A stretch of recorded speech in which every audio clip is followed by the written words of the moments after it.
கிண்டி ஆளுநர் மாளிகையில் நடைபெற்ற நிகழ்ச்சியில் மனோ தங்கராஜ் அமைச்சராக பதவியேற்றுக் கொண்டார். அவருக்கு மீண்டும் பால்வளத்துறை ஒதுக்கப்பட்டுள்ளது. முதலமைச்சர் மு.க.ஸ்டாலின் தலைமையிலான அமைச்சரவையில் மாற்றம் செய்யப்பட்டதை அடுத்து பத்மநாபபுரம் எம்எல்ஏ மனோ தங்கராஜ் மீண்டும் அமைச்சரவையில் சேர்க்கப்பட்டார்.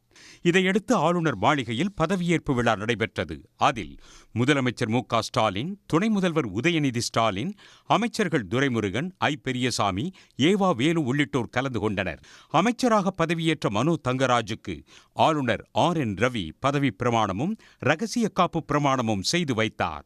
மனோ தங்கராஜ் எனும் நான் தமிழ்நாட்டு அரசின் அமைச்சராக உண்மையாகவும் உடற்சான்றின்படியும் என் கடமைகளை நிறைவேற்றுவேன் என்றும் அரசியல் அமைப்பிற்கும் சட்டத்திற்கும் இணங்க அச்சமும் ஒருதலை சார்பும் இன்றி விருப்பு வெறுப்பை விலக்கி பலதரப்பட்ட மக்கள் அனைவருக்கும் நேர்மையானதை செய்வேன் என்றும் உளமாற உறுதியளிக்கிறேன்.